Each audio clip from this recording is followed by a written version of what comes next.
عليكم ورحمة الله وبركاته. إن الحمد لله نحمده ونستعينه ونستغفره ونعوذ بالله من شرور أنفسنا وسيئات أعمالنا. من يهده الله فلا مضل له ومن يضلل فلا هادي له. أشهد أن لا إله إلا الله وحده لا شريك له وأشهد أن محمدا عبده ورسوله. اللهم فصل وسلم وبارك على هذا النبي الكريم نبينا محمد صلى الله عليه وسلم وعلى آله وصحبه ومن تبعه إلى يوم الدين. أما بعد فيا عباد الله اتقوا الله لأن الله تعالى يقول في كتابه العزيز وهو أصدق القائلين: يا أيها الذين آمنوا اتقوا الله حق تقاته ولا تموتن إلا وأنتم مسلمون. فإن أحسن الحديث كتاب الله وخير الهدي هدي محمد وشر الأمور محدثاتها وكل محدثات بدعة وكل بدعة ضلالة وكل ضلالة في النار. Alhamdulillah, segala puji bagi Allah Subhanahu wa taala, Tuhan semesta alam yang telah memberikan kita nikmatul iman wal Islam wa sihatil badan sehingga kita bisa kembali melaksanakan aktivitas rutin kita, yaitu mengkaji kitab Taisiril Alam Syarah Umdatil Ahkam. Mudah-mudahan kajian ini mendapat ridha dari Allah Subhanahu wa taala, kita diberikan petunjuk jalan yang benar sehingga ibadah kita sesuai dengan tuntunan Nabi sallallahu alaihi wasallam. Salawat dan salam mudah-mudahan terus tercurah ke hariban beliau Rasul akhir zaman Nabi Muhammad sallallahu alaihi wasallam beserta seluruh keluarga beliau, sahabat, kerabat dan pengikutnya, serta kita semuanya umat beliau, umat dakwah ijabah yang senantiasa istiqamah konsisten dalam menjalankan dan mengerjakan sunnah-sunnahnya hingga akhir masa nanti. Jamaah sekalian yang dimuliakan oleh Allah Subhanahu wa taala, kita akan membahas kembali kitab Taisiril Alam Syarah Umdatil Ahkam, hadis yang nomor 99. Baik. Bismillahirrahmanirrahim. Qala al-muallif rahimahullahu taala wa nafa'na bihi wa bi'ulumihi fid dharain. Rabbana shrah lana sudurana wa yassir lana umurana wahlul 'uqdatam min alsinatina yafqahu aqwalana. Al-haditsu tasi' wa tis'una, hadis yang nomor 99, an Jabir radhiyallahu taala anhu, dari Jabir bin Abdullah, semoga Allah ridha kepada beliau. Annan Nabiyya sallallahu alaihi wasallam qala li Muadzin, sesungguhnya Nabi sallallahu alaihi wasallam bersabda kepada Muadz bin Jabal, falaula sholaita bi sabbihisma rabbikal a'la, seandainya kamu itu sholat dengan membaca sabbihisma rabbikal a'la, wasyamsi waduhaha, dan wasyamsi waduhaha, wal laili idza yaghsha, dan surat al-lail, wal laili idza yaghsha, fa innahu yusalli wara'akal kabir, sesungguhnya sesungguhnya salat di belakangmu orang-orang tua, wad-dha'ifu, dan orang-orang yang lemah, wadzul hajati, dan orang yang memiliki kepentingan. Hadis ini potongan.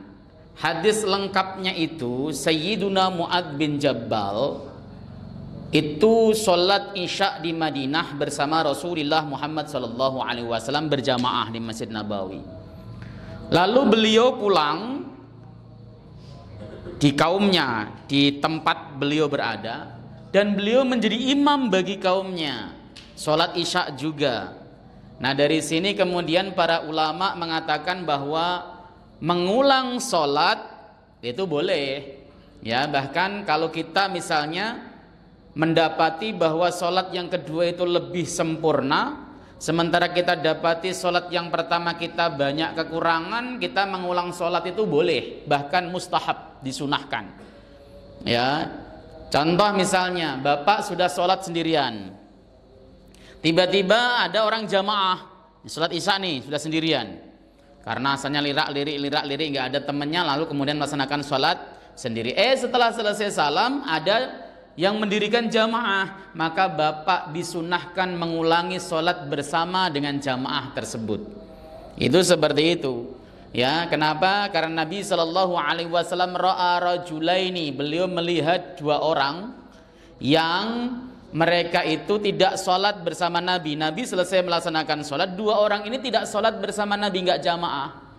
Lalu kemudian Nabi bertanya, ma'im tana'a, ya, apakah yang menyebabkan kalian berdua itu, ya, untuk sholat bersama kami berjamaah, antusalliya ma'ana. Apa sih yang menyebabkan kalian itu berdua tidak mau sholat bersama kami?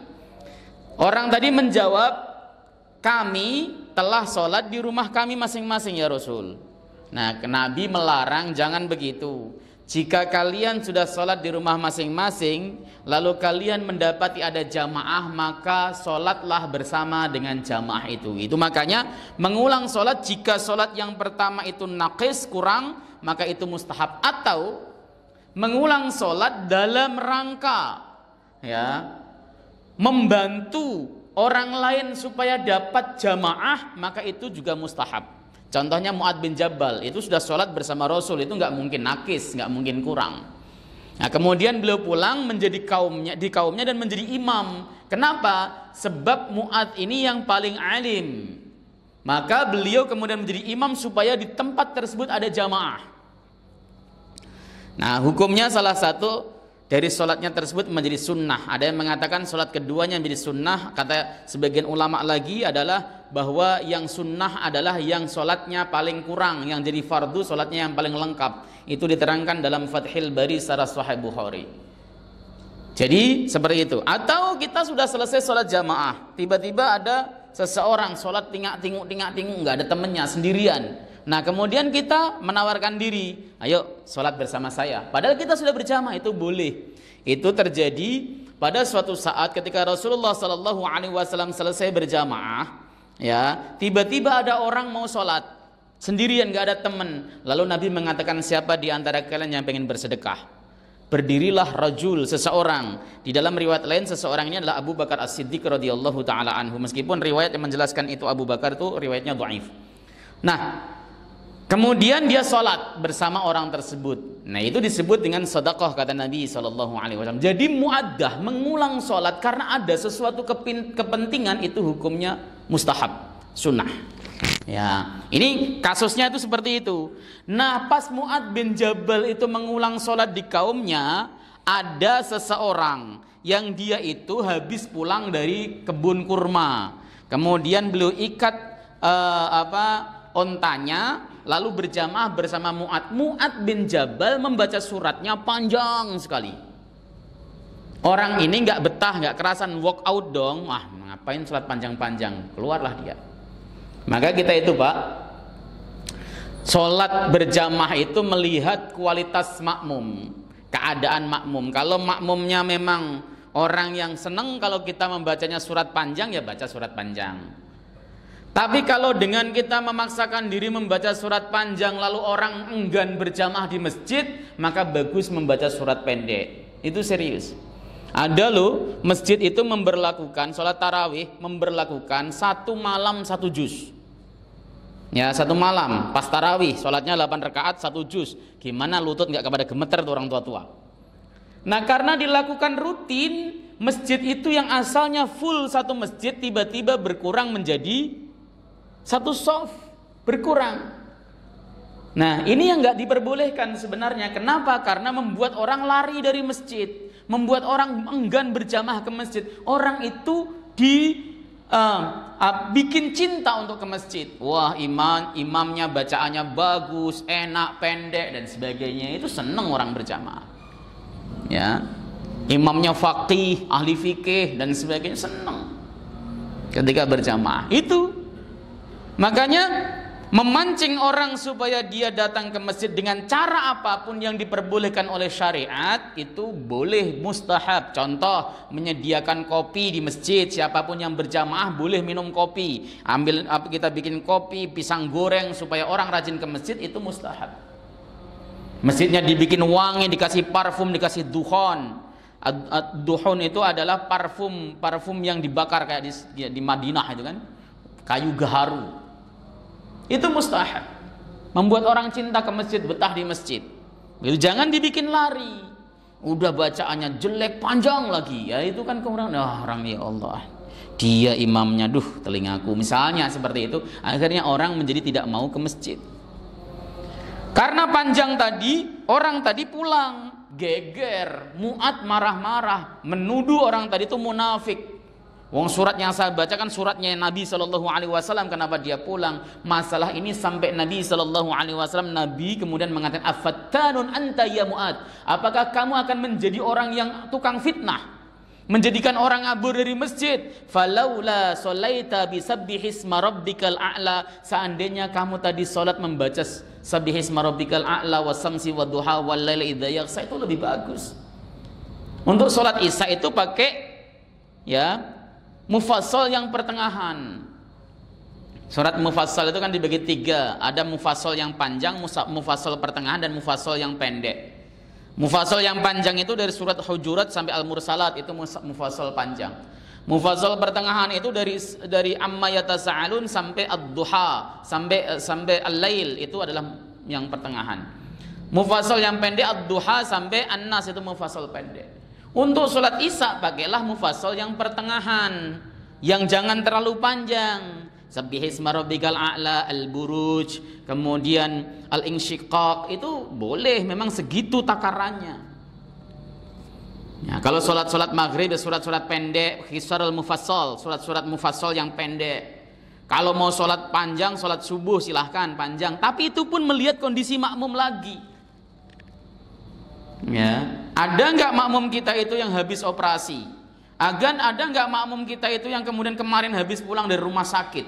Ada nggak makmum kita ini yang kena asam urat, yang kena penyakit jantung dan sebagainya? Sehingga itu menjadi bahan evaluasi imam. Saya mau pakai surat apa? Meskipun dari rumah sudah nyiapin Al-Baqarah ayat 1 sampai 90 misalnya.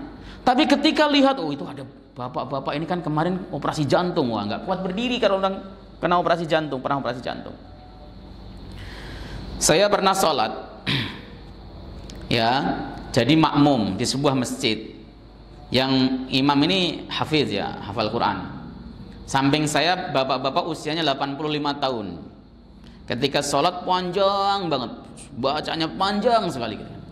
Si bapak samping saya itu kelihatannya kelengguk begitu kan. Selesai sholat saya tanya, kenapa Pak Haji? Saya seperti nggak nginjak bumi Ustadz, katanya.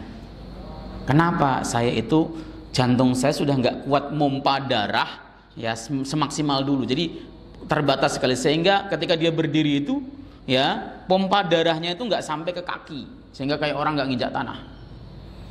Itu tidak diperbolehkan. Makanya ketika sawu sufakum itu bukan hanya sekedar merapatkan soft, tetapi lihat kondisi muka-muka si imam, kenal, oh ini dia lagi sakit, oh ini dia habis operasi, oh ini tua, tidak boleh kita panjang-panjang seperti itu. Kenapa? Supaya sholat kita tidak menjadi fitnah.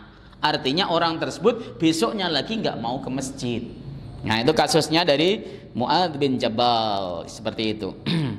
Alasannya karena di belakangnya itu ada orang tua, ada orang dhaif, dan ada orang punya kepentingan, punya hajat. Contoh nih, sholat apa yang kemarin tuh? Buka puasa maghrib, buka puasa. Ada orang protes kemarin waktu main ke rumah saya itu, Ustadz, itu kemarin sholat pas buka bersama tuh, udah doanya kencang panjang lagi lah, kayak gitu tuh. Makanya yang paling enak sudah masing-masing sendiri. Wassalamualaikum warahmatullahi, dia langsung jalan sambil dzikir, boleh nggak? Boleh. Untuk apa? Ngejar makan kan kasihan, belum sempat makan tiba-tiba sholat isya, lontong udah disiapin nggak dimakan.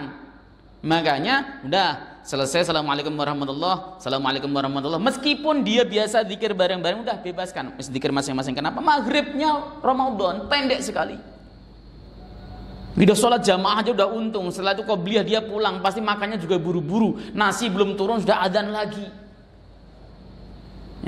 Islam itu sangat perhatian terhadap umatnya. Umatnya kelaparan, lapar banget, ada adzan, disuruh makan dulu kok.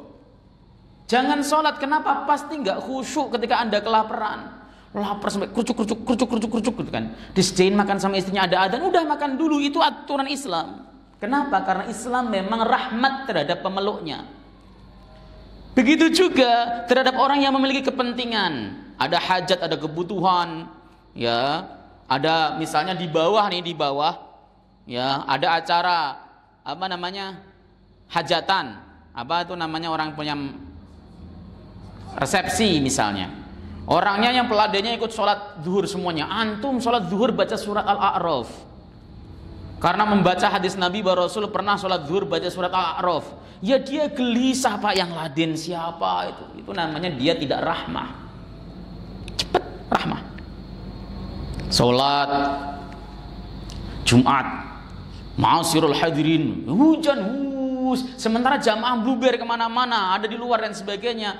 Ente jadi jangan khutbahnya jangan lama-lama. Kenapa? Ya kasihan mereka menggigil. Jangan kemudian masa hanya karena hujan dia sudah minder. Mana imannya? Lah Anda di atas mimbar nggak kena hujan kok coba sama-sama kena hujan? Nggak fair. Atau kena panas. Ya sholat Jumat kan ada tuh yang kena panas sampai tong-tong-tong di kepala. Imamnya bacanya surat panjang banget. Itu yang sholat itu semuanya ada yang memang betul-betul kuat nahan-nahan, ada yang ngutuk di dalam hati, Pak. Itu serius. Makanya yang bagus bagaimana kondisinya dilihat. Oh iya, ini banyak yang di luar. Banyak orang yang sajadahnya itu pakai koran, ada yang langsung ke lantai, panas luar biasa, maka pendek-pendek saja suratnya. Nah, begitu caranya. Artinya Islam itu seperti itu. Ya. Di Madinah itu kalau pas musim dingin itu kalau di luar kan dingin sekali, nggak ada karpet, nggak ada apa-apa, dingin sekali. Ya subuh itu ya wal asri inna a'tainakal kausar. Kenapa? Kasihan yang di luar tuh betahin dingin sampai kenapa? Suhunya 11 derajat, 10 derajat. Begitu. Itu yang cerdas. Yang nggak cerdas ya, oh ini kan subuh, surat Al-Munafiqun. Idza ja'akal munafiquna qalu la, makmumnya langsung, aduh, lama banget ini. Pasti apa tuh namanya, dalam hatinya itu enggak tenang, enggak khusyuk. Itu maksudnya. Al-makna al-ijmali, makna globalnya. Lamma balaghan nabiyyu sallallahu alaihi wasallam, anna Mu'adzan yutilul qira'ata hina ya'ummu qaumah. Sesungguhnya Mu'adz itu memperpanjang bacaannya tatkala beliau menjadi imam di kaumnya. Arsyadahu ila takhfifi madama imaman. Maka Rasulullah memberikan petunjuk kepada Mu'adz supaya meringankan, pendek saja, mempercepat, atau ya apa namanya, tahfif ya enteng, ringan, jangan panjang-panjang. Madama imaman, selagi dia menjadi imam. Jangan panjang-panjang kalau jadi imam. Orang yang bacaannya bagus, enak, pendek itu pasti disukai. Imam kegemaran pasti. Kenapa? Bacaannya udah fasih, enak, suratnya pas, seneng. Bacaan suaranya ngeluk-luk, panjang, satu surat full. Ya, didengerin kuping nggak enak. Mana panjang begitu, jadi nggak konsentrasi. Hawanya malah pengen, sholatnya nggak pada tenang. Wa daraba lahu mathalan bi qiraati mutawassitil mufassal. Dan Rasulullah membuat contoh kepada Mu'adz supaya dia membaca surat mutawassit mufassal, surat pertengahan surat mufassal. Tadi saya sudah bagi, mufassal itu ada yang mufassal panjang, ada mufassal pertengahan, ada mufassal pendek. Nah, sabbihisma rabbikal a'la termasuk mufassal yang pertengahan. Ya, sabbihisma rabbikal a'la wasyamsi wadduhaha walaili idza yaghsha. Li'annahu ya'tammu biha al-kibaru al-masnun, karena yang jadi imam dalam salat, yang jadi makmum dalam salat tersebut itu adalah orang-orang tua, orang-orang tua umurnya, waddu'afa, dan orang-orang lemah. Orang lemah itu orang sakit, orang yang kurang makan, orang yang habis kerja kecapean dan sebagainya, itu namanya ad-du'afa. Ya. Kemudian wa ashabul hajati, dan orang yang memiliki hajat, memiliki kepentingan, nungguin pasien di rumah sakit, nggak ada yang lain selain dia, dua pamitan, Pak mau sholat dulu ya, sabar, nanti kalau ada apa-apa mau pipis nanti dulu, saya mau sholat jamaah di masjid. Begitu di masjid imamnya panjang, apa nggak gelisah itu? Atau hajat apa saja. Masjid itu ada yang makmumnya itu mahsurin, Makmum mahsurin itu adalah makmum yang dia itu tetap seperti masjid pesantren, masjid kampus yang di situ ada boardingnya.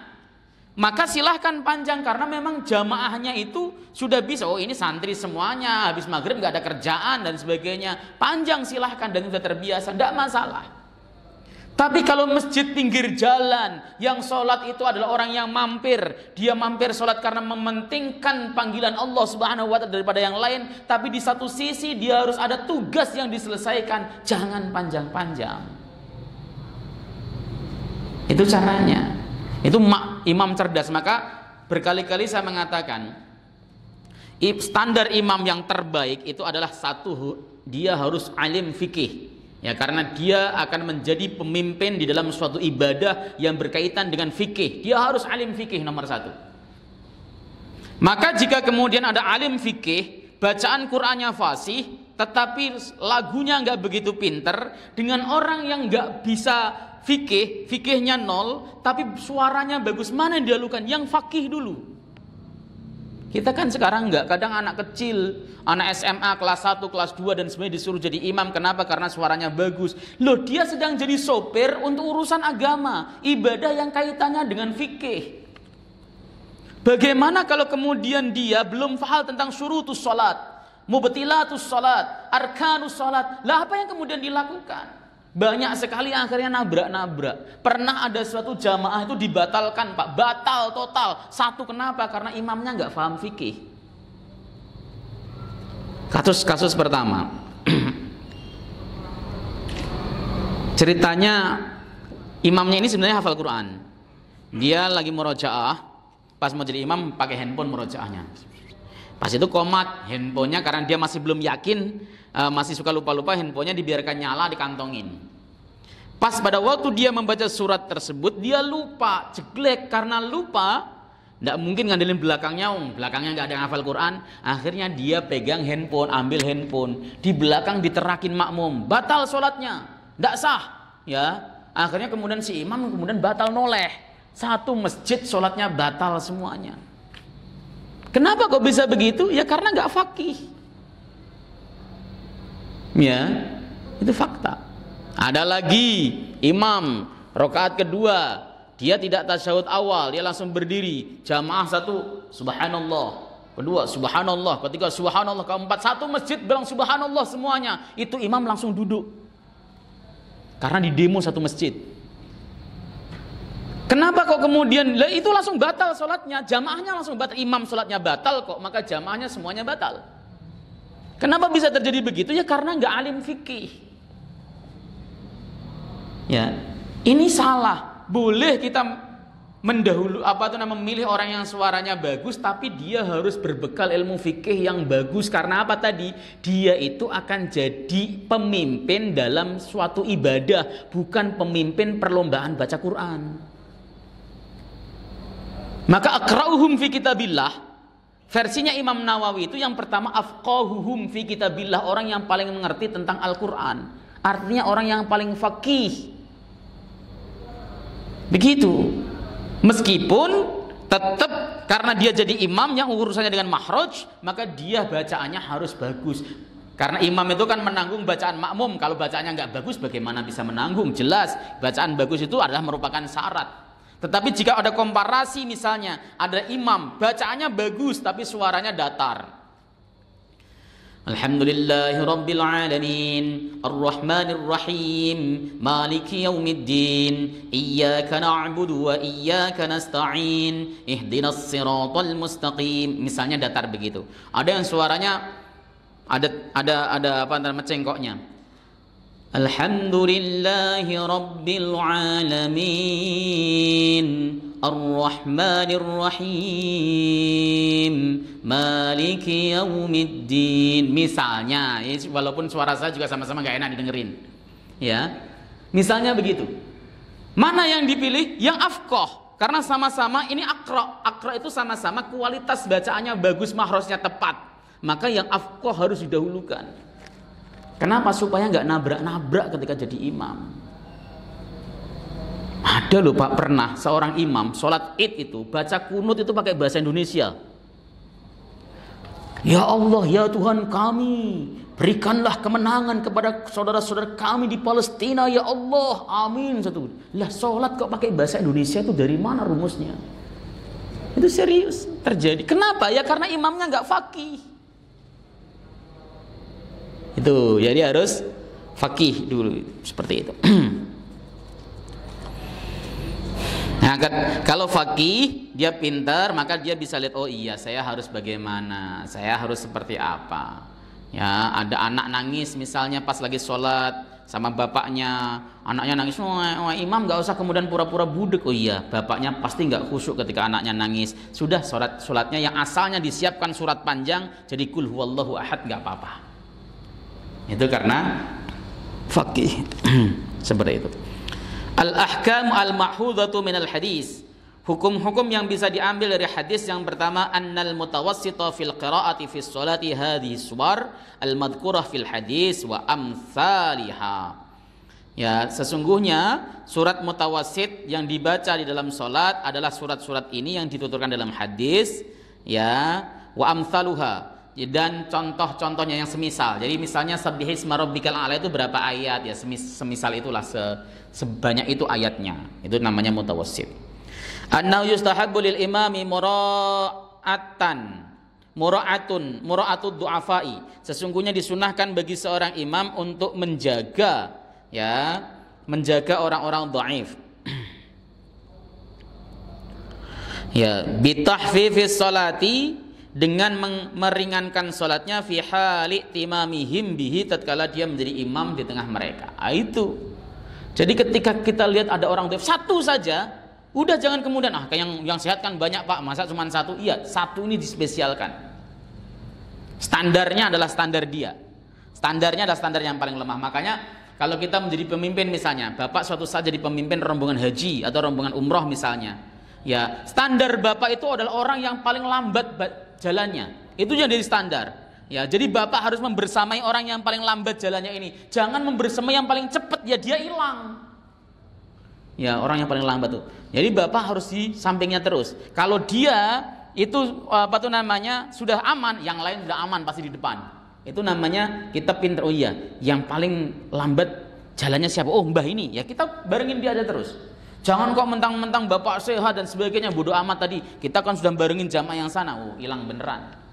Sama ketika jadi imam. Standarnya siapa? Oh, ini yang paling gerakannya paling paling lambat. Ya, standar saya di dia. Ketika dia paling lambat kok sering telat dan sebagainya, oh berarti saya harus membacanya agak pelan dikit. Rukuk saya agak lama dikit. Kenapa? Karena dia sering telat. Seperti itu caranya. Ya, jangan bodoh amat dia telat, yang lain kan nggak telat, salah. Jadi imam harus cerdas.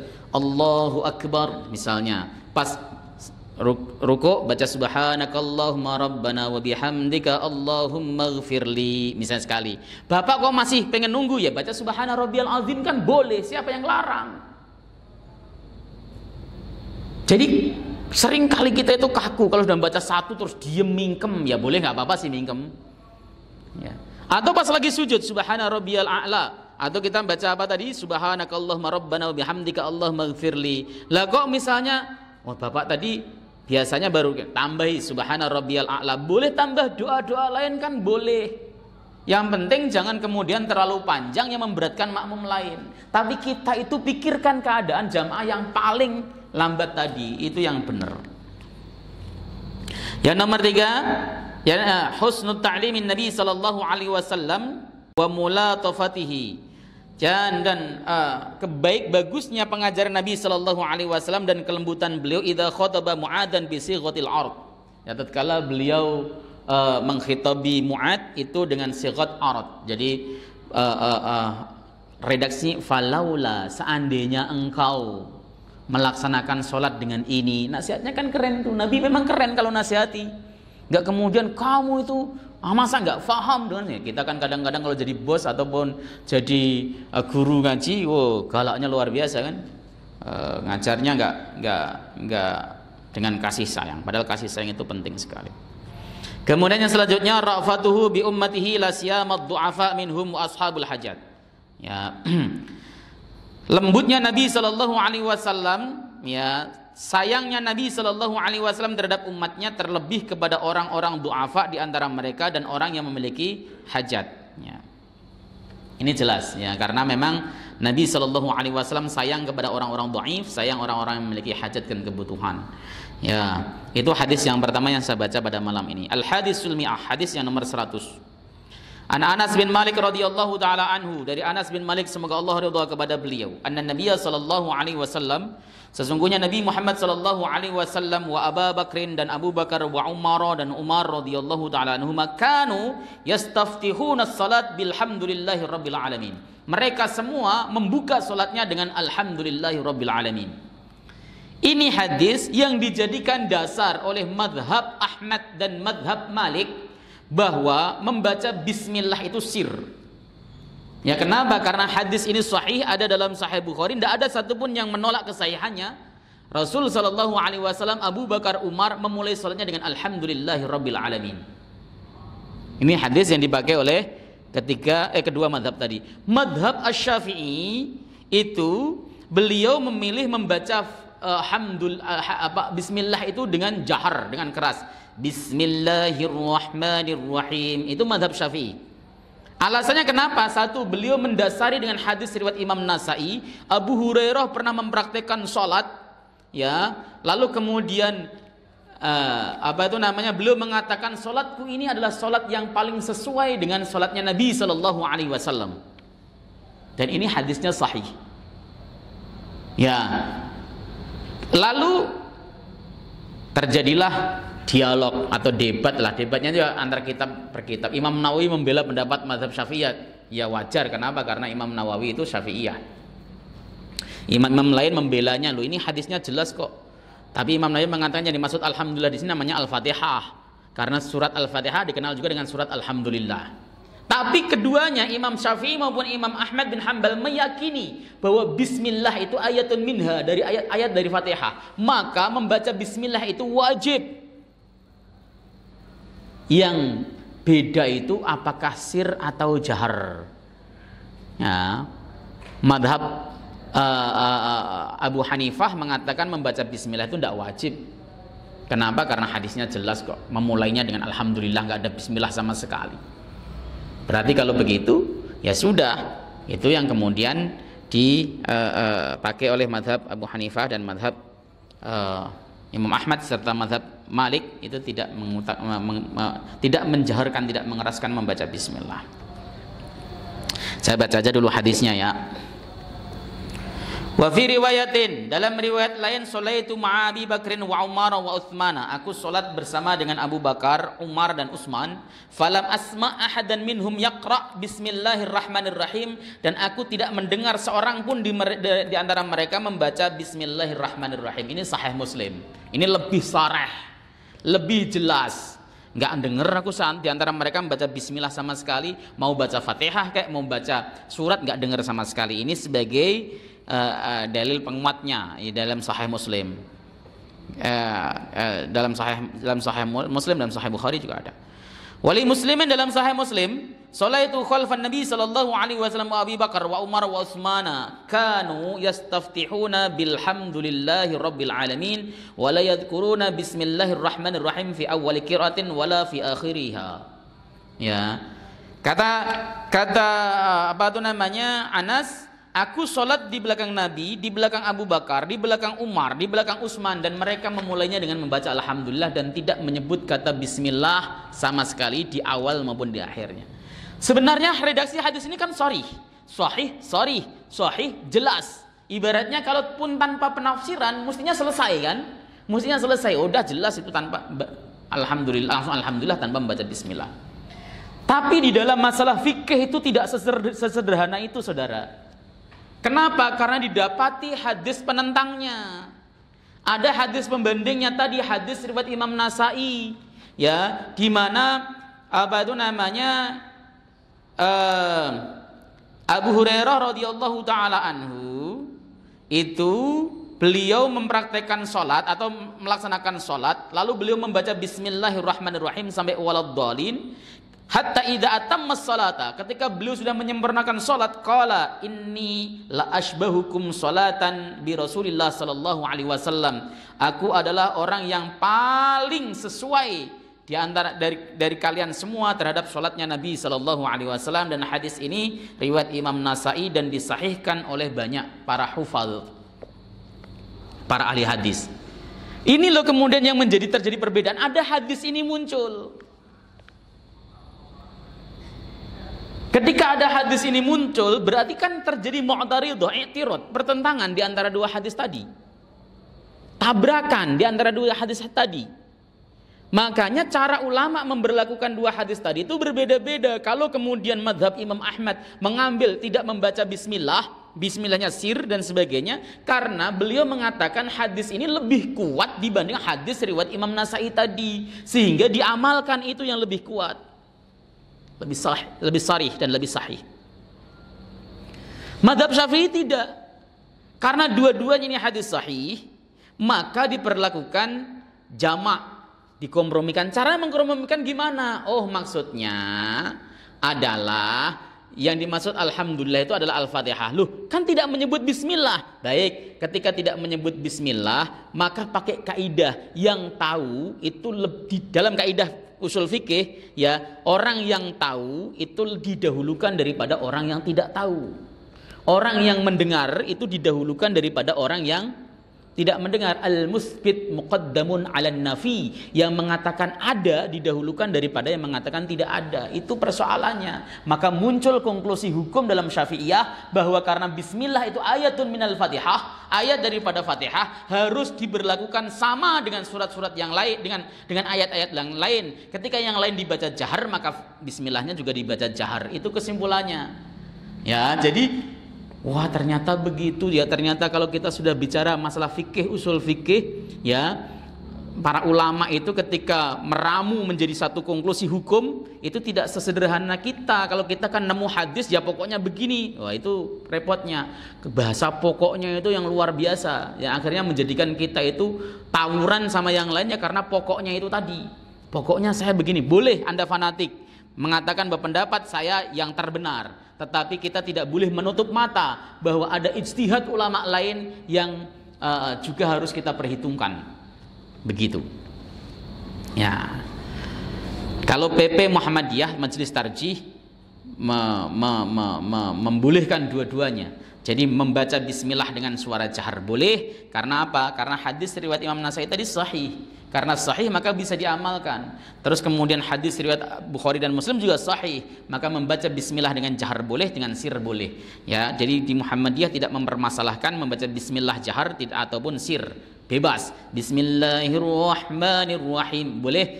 Bismillahirrahmanirrahim. Alhamdulillahirabbil alamin boleh, silakan. Ya, seperti itu. Nah, tapi kalau kita diskusi dengan komparasi mazhab, ya, tadi kesimpulannya bahwa tiga mazhab mengatakan membaca bismillah itu wajib. Maliki, Syafi'i, dan Hambali wajib membaca bismillah. Tapi ketiganya berbeda pendapat apakah jahar ataukah sir. Malik dan Ahmad mengatakan yang betul yang sir karena hadisnya jelas. Mazhab Syafi'i, Imam Syafi'i mengatakan jahar. Kenapa? Karena bismillah termasuk ayat Fatihah, dan sementara ada hadis riwayat An-Nasai yang menjelaskan begitu, maka yang dipakai adalah yang jahar. Begitu. Sementara mazhab Abu Hanifah jelas ya, beliau nggak baca bismillah saja sah. Kenapa? Karena beliau tidak menggolongkan bahwa bismillah termasuk ayat daripada Al-Fatihah. Begitu. Supaya antum sedikit ngerti tentang masalah bagaimana hukum fikih tersebut itu disusun.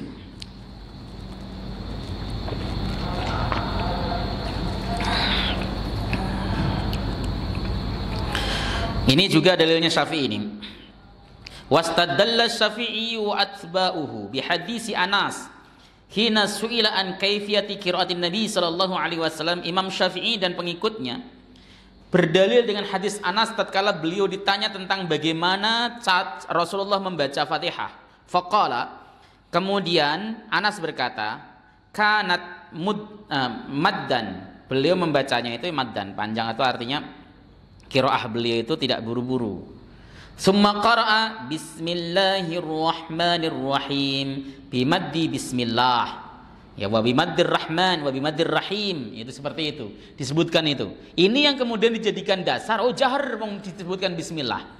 Tapi ditolak oleh mazhab Ahmad. Kenapa? Di sini tidak menjelaskan ada jahar ataupun sir. Kalau masalah membaca bismillah ya memang dibaca sama Rasulullah SAW, tapi tidak disebutkan apakah bismillah itu dibaca jahar atau sir. Yang jelas adalah dalam Sahih Bukhari dan Sahih Muslim, Rasulullah itu dan para Abu Bakar, Umar, Utsman itu membacanya tidak terdengar kata Bismillahirrahmanirrahim, langsung Alhamdulillahirabbil alamin. Tuh, itu argumentasinya. Baik, saya ringkas-ringkas saja, tetapi kata Syekhul Islam Ibnu Taimiyah, ya, rawaina anid Daraqutni annahu qala, kami meriwayatkan dari Al-Imam Ad-Daraqutni. Kalau membaca Daraqutni yang benar itu Daraqutni, jangan Daruqutni ya. Karena sering saya lihat orang baca hadis riwayat Imam Ad-Daraqutni. Daraqutni itu kampung, jadi nggak boleh dirubah-rubah. Ya, daerah lah maksudnya ya, daerah Daraqutni. Ya kalau baca kita Al-Imam Ad-Daraqutni bukan Al-Imam Ad-Daruqutni ya. Kalau membaca Daruqutni ya enggak dosa sih, teman salah. Kata Ibnu Taimiyah menukil dari Imam Ad-Daruqutni annahu qala, sungguhnya beliau berkata, Imam Daruqutni yang berkata, lam yashihha anin Nabi sallallahu alaihi wasallam fil jahri bil basmalah hadisun. Enggak ada satupun hadis yang sahih dari Nabi sallallahu alaihi wasallam tentang jahar membaca bismillah. Makanya Syekhul Islam Ibnu Taimiyah memilih pendapat bahwa membaca bismillah itu sir. Ya.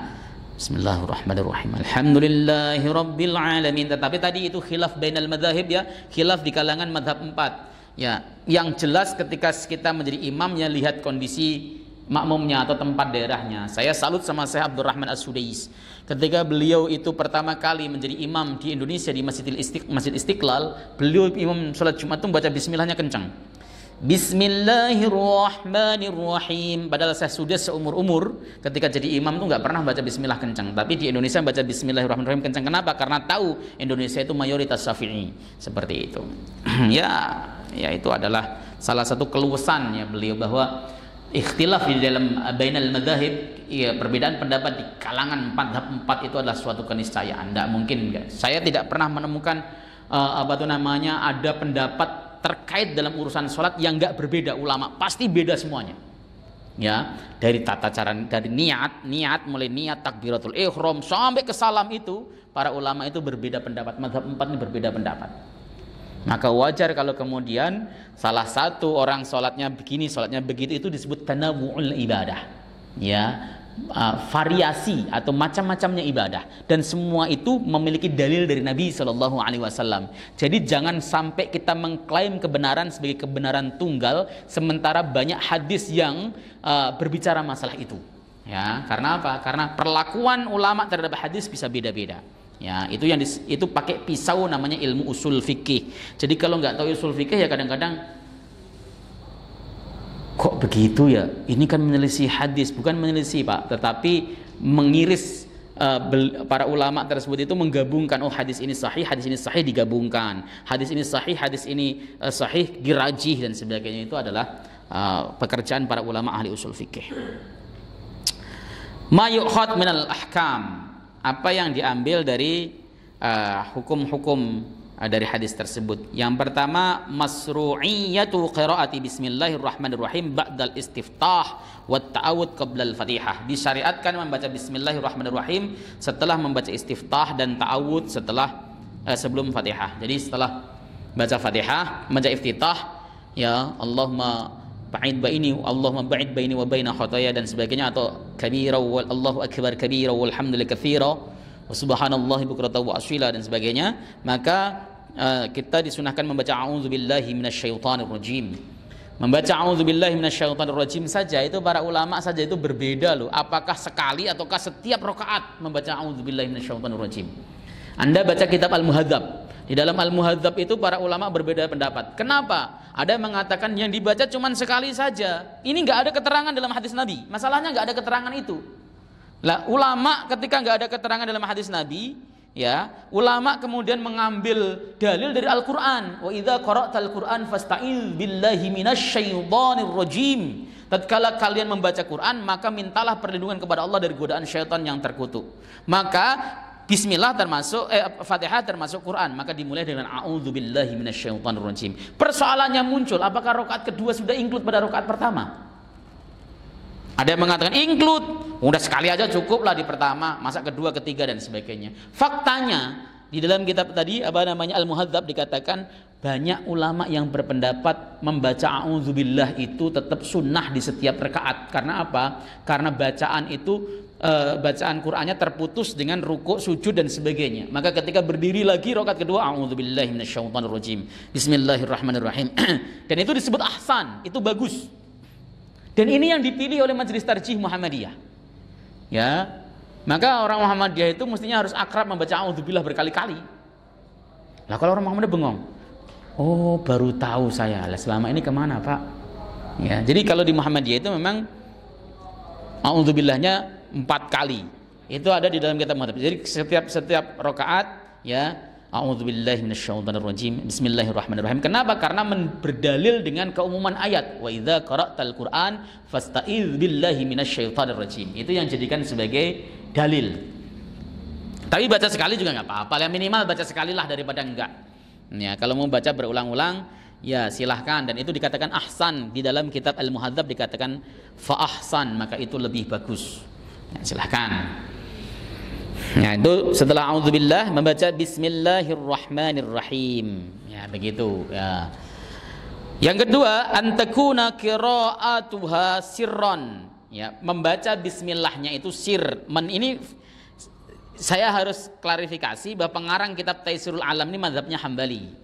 Dan ini kitab mazhab Hambali, tapi tidak apa-apa.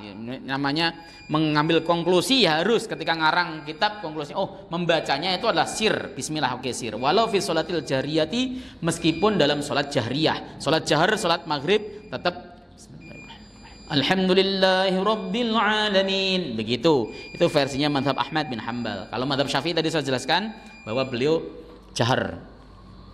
Jahar. Kalau Muhammadiyah boleh sir, boleh jahar, bebas. Makanya imam di Muhammadiyah itu ya sir, ya jahar kadang-kadang.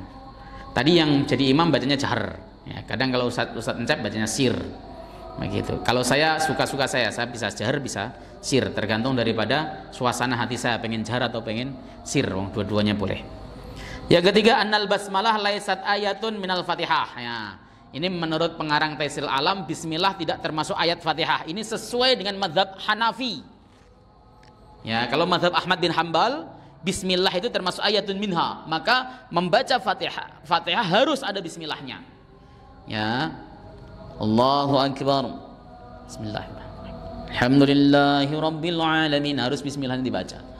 Ya, tapi mazhab Hanafi bismillah itu tidak termasuk ayat Fatihah. Lah, kan Fatihah sab'ul masani minal Quran, 7 ayat dong harusnya. Kalau bismillah enggak dibaca, mana ayat ke-7? Ayat ke-7-nya adalah ghairil maghdubi alaihim waladdallin siratal ladzina an'amta alaihim, itu ayat ke-6.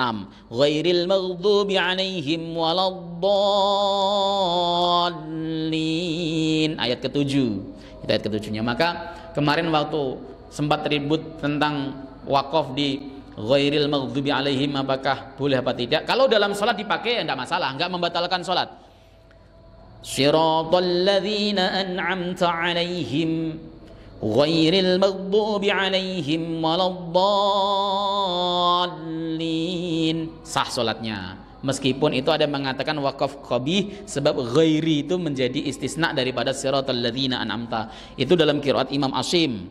Tetapi guru-guru kami dulu ketika saya belajar Al-Quran mengatakan bahwa wakaf di situ tuh wakaf hasan, wakaf yang baik. Jadi berhenti di situ pun tidak membatalkan Fatihah dan tetap sah sholatnya. Ya, meskipun kita pakai qiraatnya Asim, maka di Saudi imam Saudi yang bacanya berhenti di situ biasa. Shiratal ladzina an'amta alaihim ghairil maghdubi alaihim waladdallin. Kalau kemudian mau membaca langsung los, itu lebih bagus. Shiratal ladzina an'amta alaihim ghairil maghdubi alaihim waladdallin. Nah, bagus seperti itu. Ya, tergantung nafas yang dimiliki. Wallahu ta'ala alam bisawab. Ada yang ditanyakan, silahkan muskil. Monggo. Yang tadi tentang sholat boleh diulang kalau misalnya ada yang Nah kalau misalnya di rumah saya istri kan lebih banyak kan sholat di rumah.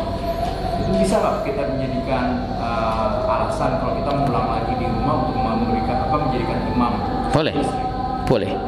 Itu lebih bagus. Antum sholat di masjid, pulang menjadi imam di rumah boleh. Daripada pakai pendapat dalam kitab Bujairami al-Khatib, ya. Ya, kalau di dalam kitab Bujairami itu kan kalau Anda menjadi imam di rumah bagi istri Anda dan nggak ke masjid, sementara masjid penuh nggak ada Anda juga nggak ngaruh, itu boleh seperti itu. Yang mending pakai pendapat Anda tetap ke masjid, ya, sholat berjamaah di masjid dan pulang menjadi jamaah bagi istri dan anaknya yang perempuan, boleh yang seperti itu. Kalau memang maunya begitu. Tapi kalau bacaan anaknya atau bacaan istrinya sudah bagus, ya suruh jamaah aja sama anaknya. Begitu dia, biar kita nggak ngulang. Tapi kalau kita dapati, oh bacaan istri saya kan nggak terlalu bagus, ya sudah, ya kita boleh seperti itu. Ya, dan itu memang di dalam kitab-kitab fikih seperti dalam kitab fikih manhaji dikatakan mustahab hukumnya. Ada lagi? Cukup ya? Alhamdulillah, mudah-mudahan manfaat. Begitulah kalau kita belajar fikih. Belajar fikih itu harus kita siap terhadap perbedaan. Kenapa berbeda dengan belajar akidah seperti itu. Usulul akidah itu nggak boleh berbeda. Maka ketika kita bicara fikih, jangan sering-sering bawa ke wilayah akidah. Contoh misalnya ada orang kok amaliyahnya fikih bersama kita langsung dikatakan wah dia sesat dan sebagainya, nggak boleh. Karena apa? Karena ranah fikih itu ijtihad. Ijtihad itu artinya karena fikih itu metodologinya ijtihad, Pak. Kalau ada nasnya, ini betul-betul nasnya seperti itu, bicaranya itu bukan fikih, itu maksudnya syariat. Kalau fikih itu ya ijtihad, kenapa ya? Ya nasnya nggak bulat begitu. Maka kemudian perlu pisau namanya usul fikih. Jadilah hukum fikih dan pasti itu berbeda. Maka sering saya katakan sholat itu mulai dari takbiratul ihram, niatlah sampai salam itu beda terus isinya. Mau dari menggerakkan jari, mau ketika mengangkat tangan, ya ketika sedekap, ketika pokoknya beda terus intinya. Ya itulah fikih. Jadi jangan heran dan jangan kemudian pernah mengangkangi kebenaran sebagai kebenaran tunggal segitu. Wallahu ta'ala a'lam bishawab. Kita tutup dengan majelis. Subhanakallahumma wa bihamdika asyhadu an la ilaha illa anta astaghfiruka wa atubu ilaik. Assalamualaikum warahmatullahi wabarakatuh.